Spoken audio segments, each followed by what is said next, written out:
자, 시작해도 되겠죠? 네. 근데 우리 인문대 선생님들은 왜 오셨는지 모르겠네.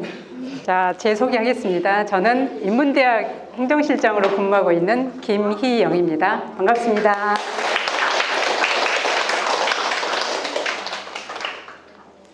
제가 소수 이렇게 우리 선생님들하고는 이런 멘토링을 여러 번 했었는데 이제 이렇게 많이 오시는 줄은 제가 몰랐어요. 그래서 좀 부담이 되는데 부담이 안 되도록 여러분들께서 잘 호응해 주시면 해보도록 하겠습니다. 주로 우리가 지부장님하고 제가 얘기를 할 때는 경력이 좀 적으신 분들, 아직은 뭐 한 3년차 미만 이분들하고 얘기를 하는 걸로 했었는데 이게 확대가 막 돼가지고 이제 그렇게 됐는데, 그래서 이제 과거에 제가 좀 쓰던 자료를 조금 편집을 했고 또 좀 다른 내용들을 추가를 했는데요. 여기 내용을 좀 들으신 분도 계시는 것 같은데 또 감안해서 들어주시면 좋을 것 같습니다. 그리고 이제 이 자료나 뭐 이런 것들은 그냥 제가 만든 거라서 제가 이렇게 뭐 전문 강사도 아니고 또 요 PPT 만드는 능력이 별로 안 좋습니다. 그래서 글자가 많이 들어가 있고 그림은 별로 없고 해서 좀 지루할 수 있지만 참고하시고 들어주시고 또 앞으로 이럴 기회가 있으면 제가 PPT 작성하는 능력을 좀 키워서 좋은 그 자료를 만들어 볼 수 있도록 해보겠습니다. 자, 그러면 오늘 이제 시작을 해 보겠습니다. 우선 오늘 순서는 이제 제가 이제 이런 저 소개는 했고 왜 제가 이런데 이제 관심이 많은가 그 얘기를 잠깐 하겠습니다. 지부장님하고는 많은 이야기를 했는데 저도 이제 처음부터 여기서 대학에서 근무하진 않았고 교육청에서 시작을 했습니다. 그래서 한 8년 반, 9년 가까이 됐을 때 대학에 들어왔습니다. 그럼 그때 제가 99년 1월 1일자로 학교를 왔는데요. 그때 제 나이가 이미 30이 넘었었어요. 그리고 이제 다른 조직에서 이미 나름대로 조금 물이 들었다고 할 수 있죠. 그런 상태에서 대학을 오니까 전혀 다른 문화였어요. 그리고 대학이 따뜻하지 않았어요. 저희 기억은 그래요. 여러분들 지금 기억은 어떠신지 모르겠지만 저는 이제 웬만큼 일을 하다 온 상태였고, 그래서 대학에 있는 구성원들이 저한테 따뜻하지 않았어요. 그래서 어떻게 살아가야 되지? 이제 더 그만두고 갈 수 없는데 이런 생각을 되게 많이 했고, 나중에 나는 내가 후배들이 생기면 이런 느낌을 안 갖도록 해야 되겠다 이런 생각을 많이 했었습니다. 그래서 저희는 이제 제 뒤로 오는 사람들이 오는 족족 모임을 만들었어요. 이건 강제 가입.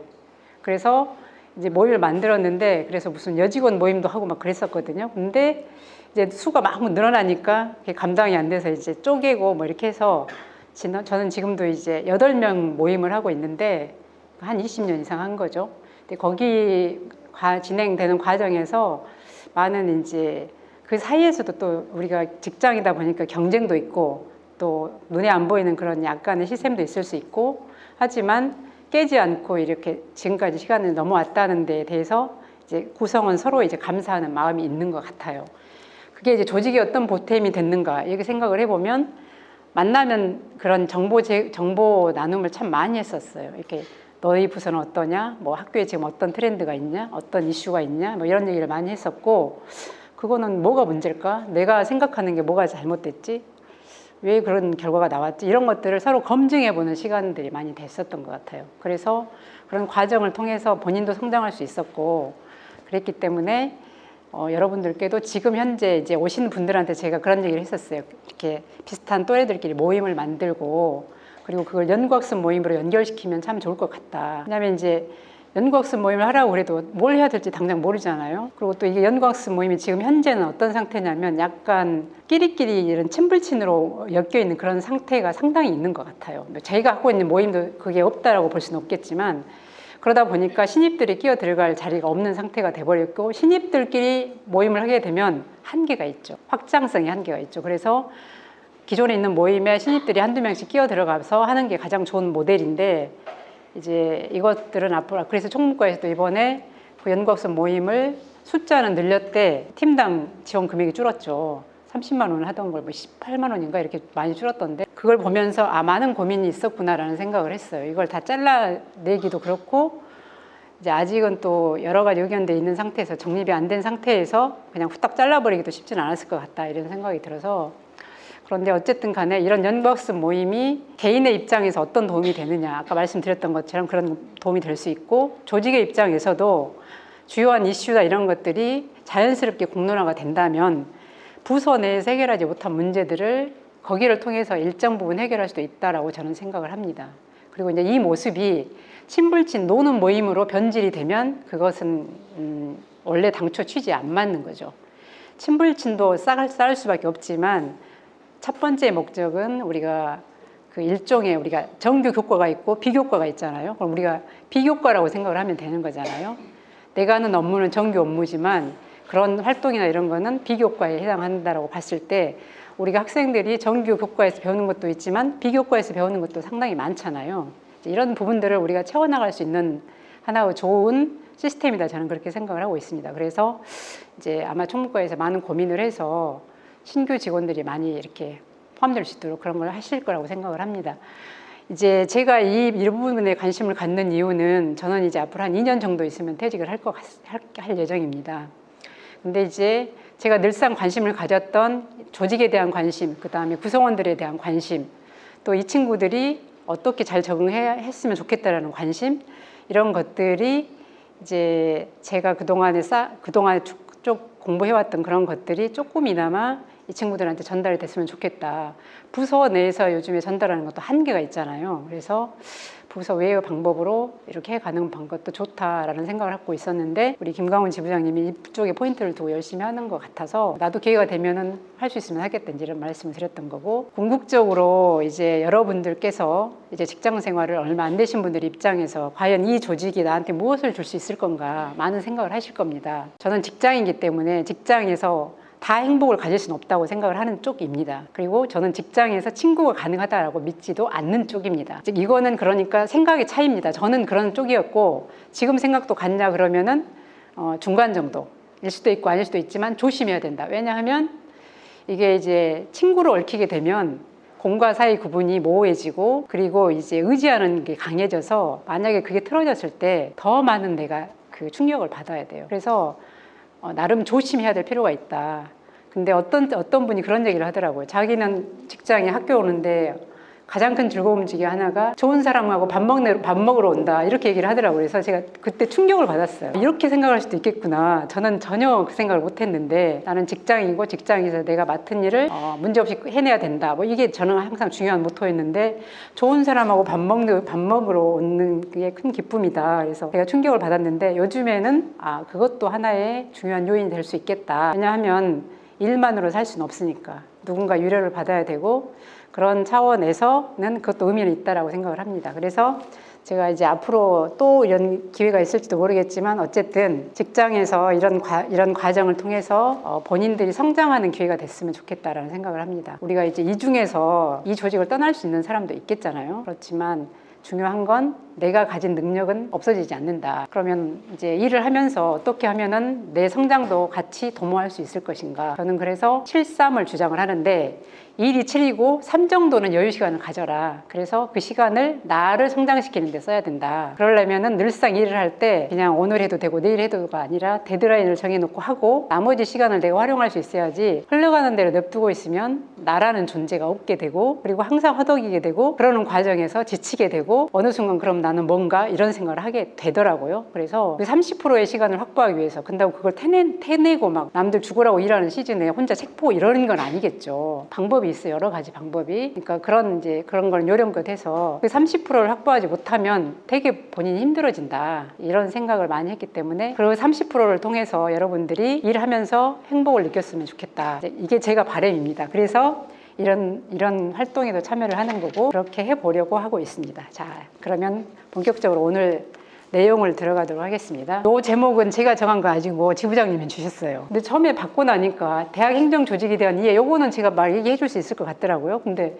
의사소통과 스킬업을 어떻게 할 건가 저도 잘 모르잖아 사실. 생각보다 여러분들이 생각하실 때 한 30년 일했다 20몇 년 일했다 이러면 소통 능력에 자신 있을 것 같죠? 아니거든요. 더 사실은 요즘에 저 또래 사람들이 모여가지고 너무 힘들다, 얼른 떠나야 된다 이런 얘기 되게 많이 하거든요. 근데 여러분들 저 같은 경력 이렇게 많은 사람들은 누가 가르쳐 주질 않아요. 이렇게 교육 프로그램 이런 거는 대부분 다 이제 뭐 중간 경력 정도까지 예를 들어서 한 뭐 팀장급을 벗어나면 가르쳐 주는 데가 없어요. 그리고 이제 막 뭐라고만 해요. 막 뭐 꼰대냐 아니면 뭐 말 안 통하냐 이런 말만 하는데 저는 너무 답답한 거예요. 그래서 제 나름대로는 그래서 요즘에 이제 많이 하는 게 책을 갖다 보고 또 유튜브도 많이 보고 하는데 의외로 저희도 소통에 대해서는 어려움을 많이 겪는다. 그리고 그런 어려움을 여러분들이 좀 이해해 주시고 예를 들어서 도저히 저 양반이 아니다. 내가 봤을 때 그럴 때는 실장님 그거는 이렇게 하면 어떨까요? 제 생각에는 이게 더 직원들한테 좋을 것 같아요. 이렇게 말해 주시면 좋을 것 같아요. 그러면 이제 저도 알아먹고 그러는 게 나을까 이런 생각을 할 것 같거든요. 그래서 일단 소통 또 소통이 돼야 협업이 가능하겠잖아요. 이제 이렇게 해서 일단 그럼 어떻게 하면 좋을까 한번 고민을 해보시게요. 이제 오늘 순서는 이렇게 가겠습니다. 대학 조직 체계 그리고 전남대학교는 그럼 조직이 어떤가? 그 다음에 요즘에 대학 환경의 변화가 많잖아요. 물론 여러분들은 이제 들어왔으니까 많은지 어쩐지 모르겠지만 저희는 많다고 느끼거든요. 그래서 이런 환경 변화들에 대해서 좀 고민을 우리가 해보고 그리고 나서 이제 의사소통과 협업을 어떻게 할 거냐 그다음에 매진말 질의응답 이 순서로 가겠습니다. 자, 그러면 대학 조직은 우리가 속해 있는 데가 교육부죠. 교육부 밑에 지금 대학이 있는 건데 교육부 밑에 우리는 국립대학으로 속해 있습니다. 그리고 이제 교육부는 정부 조직의 하나죠. 행정부의 하나죠. 뭐 이렇게 국회, 행정부, 사법 3권 분립이 돼 있고 그 중에 행정부에 속해 있는 우리들이죠. 행정부 중에서도 교육부라는 부처가 있는 건데 그럼 교육부 밑에 이제 뭐 학교나 온통 학교들이 다 들어 있는 거죠. 그러면은 교육부는 이제 저렇게 돼 있는 거고 교육부 밑에 이 17개 시도교육청이 있습니다. 그리고 이제 대학들이 있죠. 17개 시도교육청은 초, 중등 교육법이나 교육법 시행령에 따라서 교육이 이루어지고 있는 거고 대학은 고등교육법이나 고등교육법 시행령에 따라서 이루어지고 있겠죠. 자, 17개 시도교육청에는 대장이 누구냐면 교육감이에요. 이분들은 선거로 선출이 되죠. 물론 대학에 있는 총장도 선거로 선출이 되기도 하고 대학에 따라서는 이사회나 뭐 이런 데서 추천을 받기도 합니다. 직접 선거가 아니라 간접 선거 방식으로. 그런데 이제 이 시도교육청 교육감은 선거로 돼 있기 때문에 거기에 따라서 여러 가지 이제 변동사항들이 생기겠죠. 이 17개 시도교육청의 이제 재원은 뭐냐? 우리가 세금에 보면은 교육세라는 게 있어요. 이 교육세가 다 모아져 가지고 이 시도교육청의 예산이 되는 겁니다. 그래서 얼마 전에 시도교육청 예산이 100조를 넘니 막 이런 말이 있었어요. 우리나라 전체 예산이 한 500이 안 되죠. 500조, 400 몇 조 이렇게 되잖아요. 그러면 여기가 100조면 어마어마한 돈이잖아요. 다른 데 입장에서는 너무 배가 아플 거 아니에요. 가만히 앉아서 돈이 그냥 들어오는 거예요. 그러면 30년 전에 이 돈이 이렇게 많았을까? 그렇지 않겠죠. 그때는 왜냐하면 비율대로 가니까 우리나라 재정 규모가 이만큼 커진 거죠. 그래서 자동빵으로 이게 얻게 된 거죠. 그러니까 다른 부처나 다른 기관들이 봤을 때는 너무 부럽겠죠. 그런데 계속 늘지 않죠. 지금 우리나라가 올해는 지금 조금 줄 수도 있다고 하고 작년보다도 보니까 좀 줄었어요. 작년에 100조 이랬었는데 74조 정도 된답니다. 어마어마한 돈이죠. 그리고 교육부는 그러면 어떻게, 교육부에 있는 대학은 어떤가? 대학은 14조, 15조, 16조 이런 얘기가 나오거든요. 그러니까 얘랑 둘이 비교해보면 거의 8대2 되는 거죠. 그 다음에 이제 이 시도교육청은 자치권이 있다고 봐야 돼요. 물론 교육부의 관할을 받지만 큰 거에 있어서만 관할을 받을 뿐 방향성에 대해서는 하지만 자치권을 가지고 교육감이 그 어떤 교육 프로그램이라든가 이런 것들을 물론 국정교과서라는 게 있어서 거기에 틀은 있겠죠. 그러나 예산 운용이나 이런 것들은 프로그램들은 자치권을 갖고 있습니다. 그래서 어떤 게 가능하냐? 최근에 장기제적 휴가를 교육청에 따라서 늘렸다고 하더라고요. 우리 국가공무원들은 옛날에 20년 이상이면 10일을 줬었는데 이걸 없애버렸어요. 이게 왜 없어졌냐면 우리가 주 40시간 이제 토요일 근무가 없어지면서 이게 없어졌는데 지방 공무원들은 이걸 살려놨고 자치가 가능하니까 이제 많이 협의를 했겠지만 시도교육청도 그거를 살려놨었는데 늘렸다 이런 말이 있어가지고 제가 그쪽에서 왔기 때문에 되게 부럽더라고요. 근데 어쨌든 그런 자치가 가능해요. 그리고 이제 이 시도교육청은 이제 의회가 있는데 여기 자체의회가 아니라 그 광주광역시나 전라남도 의회 이쪽에 통제를 받거든요. 그래서 이제 예산 처리되면 좀 이제 어려움이 있긴 하겠죠. 그러면 대학은 어떻게 하느냐? 이 대학은 이제 교육부가 직접 관할을 합니다. 직접 다이렉트로 관할을 하는 거죠. 그래서 이제 대학은 국립대와 사립대가 있는데 여기는 비율이 대충 한 8대2, 국립대가 20% 정도 되죠. 그러면 대부분의 대학들이 사립대인 거죠. 그래서 우리나라는 사립대학들이 어떻게 보면 교육 정책 방향성을 주도를 한다고 볼 수도 있어요. 왜냐? 예를 들어서 우리가 무슨 국제교류니 산학이니 이런 것들에 대해서 방향성을 교육부가 찾을 때 누구랑 얘기하냐면 국립대 교수가 아니라 사립대 교수라고 해요. 왜냐하면 한양대야 지금 현재 총장님을 하고 있는 분은 국제교류 이 부분에서 이완나 선생님 오셨나요? 그분들은 아실 거예요. 그 한양대 총장님, 지금 총장님, 그분이 뭐 거의 한 10몇 년, 20년 가까이 국제교류를 담당을 하셨어요. 그러면은 국제교류에 대해서 그분보다 잘하는 사람이 없는 거죠. 그 다음에 과거에 뭐 이렇게 김우성 총장님이라고, 이분도 한양대 총장님인데 우리나라 산학계의 대부예요. 이분을 빼놓고는 산학을 얘기할 수가 없어요. 그러면 산학 관련되는 거는 거기다 물어봐요. 근데 우리 국립대학은 그렇게 보지 오래 하지 않죠. 지금 성균관대학교 학생회장을 맡고 있는 배상훈 교수는 지금 학생회장을 몇 년 하는지 몰라. 한 8년, 10년 하는 것 같아요. 그러면 이런 분들이 다 전문가가 될 수밖에 없는 거죠. 그래서 이분들이 교육부에 의견도 내고 방향성을 주도를 하다 보니 사립대가 힘이 더 센 것처럼 보이죠. 그래서 이제 국립대들은 이제 뭐 간혹가다 그렇게 불만이기도 하고 뭐 그럼 사립대는 너네는 다 지원받지 않냐 이렇게 말해서 어려움이 있기도 한데, 자, 그러면 고등교육에 있어서 대학의 사명은 뭔가 우리가 이걸 생각을 해봐야 되겠죠. 대학의 사명. 초중고의 사명은 그냥 교육시키는 게 맞겠죠. 초중고 학생은 교육. 대학의 사명은 교육과 연구입니다. 연구. 이게 우리가 되게 중요하게 생각해야 되는 게 연구. 왜 대학이 연구를 해야 되는가? 저는 처음에 이게 말이 안 된다고 생각한 적도 있어요. 아니, 학교가 학생을 가르치면 되지. 왜 연구를 저렇게 대학한테 하라고 해가지고, 교수들도 힘들지만 그 교수님들이 연구에 대한 부담을 느끼는 게 여러분이 생각하는 상상을 초월해요. 물론 이제 안 하시는 분도 있지만. 그래서 이 두 가지를 결국은 교수한테 부여를 한 거죠. 대학의 사명이 교육과 연구인데 그 교육과 연구를 누가 하느냐? 교수가 하는 거죠. 그래서 대학에서 교수를 빼놓고 얘기할 수가 없는 거죠. 우리는 그럼 어떤 사람들인가? 교육과 연구가 잘하게, 연구가 잘 되게 도와주는 사람인 거죠. 그럼 도와주는 일이 이게 적은 일인가? 만약에 이 도와주는 사람이 없으면 안 돌아가겠죠. 멈춤입니다. 멈춤. 그러니까 우리 스스로 이 조직이 돌아가게 하는데 역할을 하고 있는 거죠. 우리가 없으면 멈춤이다.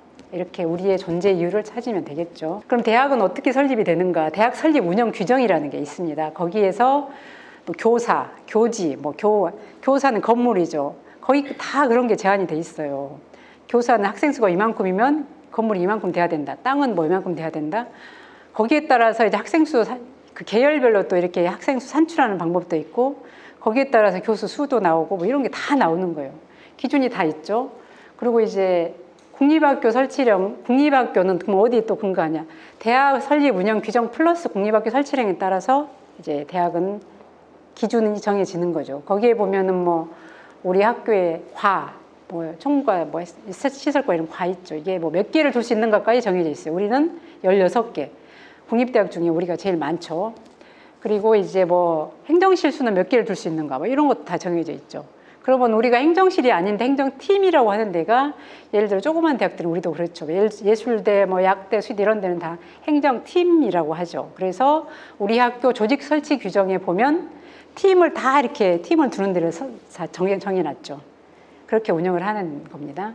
그래서 이제 이렇게 대학은 그런 규정에 따라서 운영이 되고 있고, 그리고 사립대는 이제 등록금이 주요 수입원이 되고, 또 사립대는 재단이라는 게 있어요. 재단이라는 게 있어서 재단에서 또 수입 사업도 하고 뭐 이렇게 해서 이제 그런 운영을 하는 거죠. 근데 이제 여기서 의문이 생길 수 있는 게, 왜 사립대는 그런 문화가 이렇게 많을까? 유럽은 국립대가 많잖아요. 미국은 또 사립대도 많죠. 우리나라가 이제 50년에 6.25가 있었죠. 그럼 그때 다 이제 무너졌을 거 아니에요? 45년에 해방이 되고 정부가 48년에 수립이 되고 50년 막 이런 격동기가 있었을 거 아니에요? 그러면 그때 과연 대학이라는 게 제대로 있었을까? 그 전에 우리가 경성제국대학이라는 말 들어보셨죠? 일제시대에 이제 그렇게 운영하던 대학은 있긴 했지만, 우리나라의 대학이라는 게 태동을 한 것은 사실 50년대 이후로 봐야 돼요. 우리 학교도 52년에 세워져 있고, 우리가 말하는 거점 대학들의 대다수가 그때 많이 그 비슷한 시기에 세워져 있거든요. 국가 입장에서는 대학이 많이 필요한데 대학을 만들 돈이 없는 거죠. 그러니까 민간한테 너네가 학교를 만들면 여러 가지 혜택을 줄게 라고 해서 세금 혜택도 주고 뭐 여러 가지 혜택을 많이 줬어요. 그래서 과거에는 또 이제 고등학교도 그런 데가 좀 있어요. 그래서 세제 혜택 받으려고 학교를 많이 세우기도 했어요. 지금 우리나라에 무슨 장제원 뭐 이런 사람들 다 나경원 이런 분들 다 사학하고 관계돼 있잖아요. 이분들은 이제 대학은 아니지만 이제 그런 그러니까 돈 있는 사람들이 사학을 많이 만들었죠. 그리고 이제 뭐 연세대나 고려대나 우리나라 대표 사학들 이런 데는 이제 그 연세대 같은 경우는 종교하고도 연결이 돼 있고 뭐 이런 것들 뭐 고려대는 뭐 동아일보하고도 많이 관계가 있고 그랬잖아요. 그렇게 해서 이제 사학들이 많이 출범을 할 수밖에 없었던 거죠. 그래서 이 사학들이 항상 주장하는 게 우리가 대한민국 역사 70년 역사에서 이 인력 양성, 고등교육 인력 양성에 기여한 바를 국가가 잊으면 안 된다. 계속 압박을 하는 이유가 그렇게 해서 자기들의 재정 지원을 얻어내죠. 그러니까 기여한 바를 적다고 할 수는 없죠. 전남대는 그럼 봅시다. 전남대는 52년도에 생겼고 지역 거점 대학에 해당합니다. 그리고 학칙, 조직 설치 규정, 사무 분장 뭐 이런 것들에 의해서 학교가 규율이 돼 있겠죠. 그리고 이제 직원 수나 우리가 통상 우리가 3만 학우라는 얘기를 씁니다. 학생들이 재적생이 대학원 포함해서 약 3만 명. 그다음에 교원 여기에는 이제 정규 교원 우리 전임 교원은 한 1,200명. 그다음에 시간 강사 요즘에는 강사라고 하죠. 강사가 한 700여 명. 또 조교 선생님들이 여기 한 250여 명. 이렇게 해서 이 인원이 되는 거고 직원은 지금 데이터에 보면 567명으로 나오기도 하던데 지금 우리 학교에 직원 그 정원에 관한 규정이 있는데 거기도 보니까 600 몇 명으로 돼 있더라고요. 그러니까 이게 막 여기저기 다른데 여기는 우리 공무원 인원하고 대학의 직원 그 허봉제 적용받는 그 직원만 아마 더한 것 같아요. 그래서 차이가 있는데 환경관련도 지금 안 들어가 있는 거죠. 그래서 이제 그러면 대학의 조직은 대학 본부가 있고 단과대 부속시설, 법인, 뭐 기타 기관 이렇게 많이 있죠. 그리고 대학을 보면은 현재 17개 단과대학이 있고 대학원은 세보니까 제가 세보니까 13개더라고요. 맞나 모르겠네. 한번 세보세요. 대학원에는 우리가 일반 대학원, 전문 대학원, 특수대학원 또 뭐 대학원 대학도 있어요. 근데 일반 대학원은 지금 학과랑 연결된 데 있죠. 뭐 그게 일반 대학원이고 특수대학원, 전문대학원은 전문이 붙은 게 전문대학원이에요. 그러면 우리 학교에 경영전문대학원, 뭐 문화전문대학원, 치의학전문대학원, 법학전문대학원 이런 것들이 있죠. 그리고 이제 특수대학원으로는 이제 이건 주로 야간 과정으로 운영되는 겁니다. 그래서 단과대학에 따라서 공대나 뭐 교육대나 교대나 사범대나 또 뭐 사회과학대, 정책대학원 또 뭐 공학대, 뭐 수산해양대학 이런 데가 이제 특수대학원들이 이렇게 야간으로 운영이 되고 있습니다. 이제 학교에서 뭐 전문대학원을 몇 개 운영을 하고 있는데 문전원이나 경전원은 저희가 만든 거고 모든 대학이 있지 않아요. 그래서 이제 법전원이나 치전원은 그 법률에 따라서 만들어진 거고 경전원이나 문전원은 우리가 만든 거예요. 그러니까 망해도 우리가 책임을 져야 되는 거죠. 이게 이제 여러 가지 좀 어려움이 있는데 이제 문전원 같은 경우는 이게 이제 언제 만들어졌냐면 경전원도 그랬을 것 같은데 강정치 총장님 시절에 이제 우리가 그때가 이제 2000년대 초반인데 그러면 노무현 정부였고 그때 어떤 얘기들이 있었냐면 문화수도 얘기들이 있었어요. 그러고 나서 결국은 우리가 ACC 아시아 문화 전당이라는 게 생겼는데 이 우리가 문화 수도를 표방하려면 문화 전문 인력을 키울 수 있어야 된다 해가지고 만들었는데 지금도 좀 어려움이 있는 것 같아요. 그렇게 해서 대학의 조직들은 이제 이렇게 존재를 하고 있습니다. 여기서 혹시 질문 있으실까요? 질문하시면 선물을 드리도록 하겠습니다. 자, 그러면 아까 교육부와 대학 관계 보셨죠? 자, 그러면 다시 한번 볼게요. 교육부에는 대학이 있는데 대학에는 공립대, 사립대가 있겠죠. 자, 우리는 국립대에 있습니다. 또 공립대라는 말이 있어요. 국립대는 국가가 만든 거, 공립대는 누가 만들었을까요? 자, 맞추시는 분 제가 설명드리겠습니다. 공립대학은 누가 만들었을까요? 지자체에서 만든 겁니다. 그러니까 시립대학, 뭐 도립대학 이런 게 있는데 도립대학은 도에서 만든 거예요. 담양도립대학이 바뀌었나? 전남도립대학으로 전라남도에서 만든 거예요. 그리고 서울시립대학은 서울시에서 만든 겁니다. 이제 도립대학들이 몇 군데 있는데 좀 어렵습니다, 상황이. 자, 이렇게 구분을 할 수가 있고 사립대학은 기본적으로 등록금 수입이나 재단 수입이 재원이 되고 또 그리고 국립대학이 없는 이 정관이라는 게 있습니다. 정관. 재단이 있기 때문에 재단의 정관, 어떻게 운영하겠다 그런 게 있고 재단이 있으니까 이사장이 있겠죠. 그래서 이사장의 힘이 막강하기도 하고 또 아닌 경우도 있고 그렇습니다. 이제 뭐 총장도 이제 선출하는 게 뭐 선거로 하기도 하고 추천을 하기도 하는데 어쨌든 국립대에 비해서 자율성이 좀 더 많습니다. 자율성이 좀 많다라는 의미는 뭘 얘기를 할 수 있냐 하면 이건 제 생각이니까 다를 수도 있습니다. 우리가 자율성이라는 것은 규정을 만드는 데 있어서 내가 얼마만큼 통제를 받는가 교육부에 그거는 이때 상위 법이 여러 개가 있기 때문에 크게 별로는 크진 않을 것 같아요. 그런데 이제 예를 들어서 교수 책임 시수라는 얘기를 들어보셨죠. 이제 그런 것들은 기본 전제는 교육을 받는데 이번에 그게 또 바뀌었더라고요. 그 학교에서 정하면 되도록.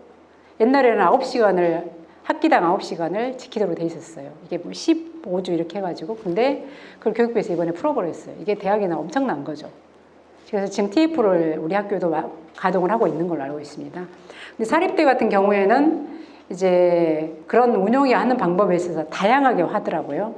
그 다음에 이제 규정을 그렇게 할 수 있고, 그 다음에 인사, 그 다음에 예산. 이거를 내가 얼마나 재량권을 가지고 행사할 수 있냐 이건데, 뭐 예산 부분은 뭐 교육부에서 준 거 아니니까 상관없겠잖아요. 그 다음에 인사의 부분에 있어서도 나름 재량권이 있겠죠. 근데 그러면 우리 국립대는 봐볼까요? 자, 돈을 우리는 어디서 받냐? 돈의 출처가 교육부에서 공무원 보수는 다 줍니다. 그 다음에 시설 관련해서 이 건물 짓고 도서관 지을 때 다 이거 우리가 벌어온 거 아니고 교육부에서 준 거예요. 그 다음에 또 학교 운영하는 기본 경비, 예를 들면 수산해양대학 그 배 운영하죠. 돈 많이 들거든요. 그런 거는 일종의 실험 실습비잖아요. 그런 것들은 다 줘요. 뭐 이게 뭐 경우에 따라서 뭐 60억 뭐 이렇게 되기도 하고, 이런 돈은 이 시설 예산은 이제 이렇게 건물에 하나 들어오면 이게 2, 300억이니까 몇백억이겠죠. 그리고 이제 이런 인건비도 뭐 한 1,000억 막 이렇게 된단 말이에요. 그러니까 국립대학은 교육부에서 주는 돈이 우리가 수업료 거둔 것보다 훨씬 많아요. 대충 한 6대4 정도? 또 상황에 따라 좀씩 다르지만, 그러니까 교육부가 우리를 규율하는 거죠. 그래서 지도 감독을 한다든가 공무원 정원은 철저하게 통제를 하고 있죠. 공무원 수를 단 한 명도 못 늘립니다. 그래서 어떤 분들이 공무원 수를 늘리겠다 막 이런 얘기 하면은 불가능한 얘기예요. 이게 공무원 수 하나 늘리는 게 정말 너무 힘들죠. 그리고 이제 5급 이상 공무원 인사는 교육부 장관한테 있습니다. 그래서 승진도 저희 맘대로 못하고, 이제 뭐 대학 간의 전보도 교육부 장관이, 저도 당장 내일이라도 교육부 장관이 발령되면 가야 되는 거죠. 저의 선택지가 없어요.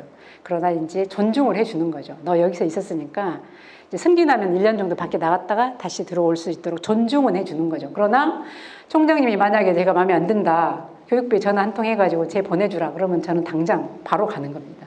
그러니까 5급 이상들은 그렇게 이제 돼 있는 거고, 6급 이하는 총장한테 인사권이 있기 때문에 그렇게 하는 거고, 이제 그렇게 운영이 되고 있고, 그러고 이제 뭐 총장님 입장에서 규정이라든가 뭐 재원이라든가 인사권이 그렇게 제한을 받고 있으니까 사립대보다는 재량권이 덜하다 이렇게 볼 수 있겠죠. 자, 그 다음에 하나 중요한 요소는 뭐냐면, 국립대는 이게 교수나 그 다음에 이런 일반 공무원들이 국가공무원법을 규율을 받겠죠. 물론 교육공무원법 규율도 받겠지만, 그래서 급여 외에 우리가 수당을 마음대로 줄 수가 없습니다. 그래서 예를 들어서 지금 우리가 TF를 한다 그러면 아주 과거에는 대학 회계가 되기 전에 기성의 수당을 활용을 해서 그런 수당을 좀씩 줬어요. 근데 대학 회계가 되면서 전면 다 금지를 시켰고, 그래서 우리는 회의비도 못 주게 돼 있어요. 그런 상태에서 교수님들이 자기가 희생해서, 자기 시간 희생해서 일하려고 할까요? 안 하죠. 우리 직원들의 입장에서도 옛날에는 뭐라도 좀 줬어. 그러니까 좀 열심히 그냥 힘들어도 했잖아요. 근데 지금은 단 한 푼도 줄 수가 없어. 그런데 어떻게 하겠어요? 여기가 제가 보기에는 이것은 하나의 조직을 움직이는 윤활유라고 볼 수 있는데, 그게 전혀 안 되니까 어렵죠. 그래서 좀 학교 어려움이 많다. 그 총장님들이 그 얘기를 많이 하세요. 그런 걸 좀 풀어줄 수 없겠냐. 근데 지금까지도 방법을 못 찾은 걸로 저는 알고 있습니다. 자, 이런 사립대, 국립대 차이가 있다라는 걸 생각을 하시고, 그럼 조금 더 살펴보면 국립대, 공립대는 이제 40개입니다. 지금 40개고, 이 40개 대학 총장님들이 협의체가 있습니다. 그래서 1년마다 돌아가면서 회장교를 정하고 계속 모여가지고 회의를 해요. 계속 유튜브로 회의하고 뭐 거점대 총장님들은 매주 유튜브로 유튜브가 아니라 줌을 통해서 회의를 하시고 이제 공조를 하기 위해서 회의를 하고 또 이제 그 회의를 해가지고 그런 합의된 내용을 교육부에다 전달을 해서 그게 개선이 되도록 요구를 하고 이제 이런 과정들을 거치고 아마도 한 3개월에 한 번씩 이렇게 회의를 하시는 것 같아요. 여기 40개 대학이. 그러면 교육부에서 고등교육국장이나 뭐 이렇게 최소한 아니면 차관이 와가지고 계속 총장님들하고 얘기하고 뭐 의견 나누고 이렇게 하는 것들을 합니다. 거기 회의록의 내용을 보면은 총장님들이 얼마나 고민을 하고 계시는지 아마 제가 이따 회의 자료를 조금 보내드릴 건데 이제 아실 수 있을 것 같아요. 자, 이제 앞에서 잠깐 설명드렸던 내용들이 반복이 되는 거고요. 요 내용도 제가 말씀드렸던 내용이고, 대학의 재정은 대학회계법이나 대학의 재정은 일단 기본이 대학회계죠. 대학회계. 우리가 일반회계라는 용어를 들어보셨을 거예요. 국가회계는 일반회계라고 보통 얘기를 하는데 이제 그 기관에 따라서 특수성이 있는 데들은 특별회계라는 걸 만드는데 이거 우리도 이제 특별회계 중에 하나라고 볼 수 있어요. 초중고는 학교회계라고 얘기를 하고 우리는 대학회계라고 얘기를 합니다. 그리고 학교에는 지금 대학회계가 있고 국가는 그럼 일반회계를 쓰는데 국가에서 아까 주는 인건비나 뭐 이런 것들은 그럼 어떻게 할 거냐. 과거에는 이것 따로 운영을 했었어요. 근데 지금 대학회계로 바뀌면서 옛날에는 기성회계라고 했었어요. 기성회계는 법적 근거는 없었죠. 해방에 의해서 운영을 했던 거라서 그것도 왜 그랬냐면 그러니까 국가가 돈이 없으니까 기성회를 만들어서 거기에서 학생들한테 돈을 걷어갖고 학교에다 주면 그 돈을 운영을 했던 거예요. 옛날에 초중고에 육성회비라고 있었어요. 지금은 없어졌지만 그거랑 비슷한 개념이었죠. 그래서 이제 그냥 일종의 학부모들이 돈 거둔 거라고 보면 되는 거예요. 근데 그것을 이 일반회계 돈을 거기다 집어넣을 수는 없겠죠. 국가 입장에서는 레벨이 안 맞는 거니까. 그런데 여기 대학회계는 법률이 만들어진 거잖아요. 그래서 법률을 만들어서 이제 정식 어떤 법 체계가 있고 거기에 따른 회계이기 때문에 이 돈이 일이 들어와도 문제가 없게 된 거죠. 그래서 지금은 아까 한 뭐 1,700억, 1,500억 이 정도 되는 돈을 다 여기다 넣어줘요. 우리 학교로 들어오는 순간 요 대학회계 돈이 되는 거죠. 그래서 대학회계 결산 금액을 보면은 막 4천억, 3천 몇억 이렇게 나오는 이유가 우리 학교 예산은 그냥 한 1,200억 수준인데 이제 그렇게 커지는 거죠. 그 다음에 이 산학협력단 회계는 산단이라는 용어는 들어보셨죠? 산학협력단이 어떻게 만들어진지 아시는 분? 산학협력단이라는 거는 지부장님 설명 좀 해주세요. 산학협력促진법 의해서 생기는 걸로 알고 있습니다. 왜 만들었어요? 그 산촉법 있기 전에는 교수님 연구비를 교수님이 통장으로 중앙관리가 안 된 걸로 알고 있어요. 그 언제쯤 만들어졌죠? 2000년도 초반 3년인가요? 지부장님 말씀하신 게 다 대충 맞습니다. 우리가 산업교육이라는 얘기를 들어보셨을 거예요. 이 말은 뭔 말이냐면 산업교육이라는 건 우리가 그 고등학교에 실업계고라고 들어보셨죠. 지금은 무슨 마이스터고 이렇게 많이 하는데 저희 다닐 때는 실업계였어요. 그러니까 공고, 상고, 농고 이런 데를 실업계라고 하는데 이제 이 친구들은 졸업하고 바로 그 직업 현장으로 가는 경로를 따라가잖아요. 친구나 학교나 이런 데를 지원하기 위한 법이 있었는데 이제 그 법하고 합해져서 대학에는 산학협력을 해야 되는데 산학협력이라는 용어가 우리가 이렇게 시작이 된 게 2000년대 중반이에요. 그리고 그 법이 만들어진 건 2003년 정도 만들어져 있더라고요. 그 전에 있던 법하고 이렇게 합해진 것 같아요. 그래서 그때 이제 산학협력단이라는 게 생겼습니다. 목적은 말씀하신 것처럼 이제 산학협력을 활성화하기 위해서 그리고 이제 그동안은 이제 교수님들이 과제는 어떻게 이루어지냐면 국가과제가 있고 개인 민간과제가 있겠죠. 근데 돈벌이는 민간이 더 좋은데 어쨌든 이 과제를 따오면 이제 어떤 분들은 막 몇십억짜리를 따온단 말이에요. 근데 그거를 관리를 어떻게 했냐면 교수님 개인이 그냥 했어요. 그러니 사고가 얼마나 지금 생각해보면 어이가 없죠. 교수님이 그냥 사업계획서를 낼 때 그 자기 통장 번호 적으면 거기다 돈을 넣어준 거예요. 막 수십억이 들어가. 그럼 교수님이 그 과제를 수행하면서 자기가 사람들을 뽑아. 이건 학교하고 아무 상관없는 인력들이에요. 뽑아가지고 그냥 거기서 막 일을 해. 그러다 보니까 사고도 많이 났고 이제 여론을 많이 탄 거는 그렇게 해서 연구비 부정 횡령 뭐 이런 게 많이 났었고 이제 학생들 인건비를 이렇게 착취한다 뭐 이런 말도 있었고 이제 그런 게 많이 있었는데 그러면서 이제 산학협력단 회계가 생기면서 연구비도 이제 학교가 관리하기 이 산단에서 관리하기 시작한 거죠. 그리고 이제 중앙 관리가 됐고 이제 개인이 관리 안 하는 걸로 됐고 여기 이제 이런 교수님들이 하는 모든 연구 과제가 여기로 다 들어와요. 그리고 이제 이 일을 하기 이제 그런 우리 학교에가 뭐 한 2,000억, 2,200억 이렇게 왔다 갔다 하거든요. 교수님들이 가져오는 연구비가. 그건 해마다 좀 차이가 있어요. 왜냐하면 5년 과제가 끝나는 어느 순간은 푹 줄겠죠. 또 뭐 갑자기 한 2년 쉬다가 5년 과제가 큰 게 하나 들어오면은 또 푹 늘어나고 이제 그런 건 있는데 2,000억이 넘는 돈이죠. 그거를 이제 산단 직원들이 집행하는 거죠. 이제 교수님들이 다 원인을 해주면 이제 집행하는 거고, 이제 거기에서 발생하는 게 이제 간접비라는 게 있어요.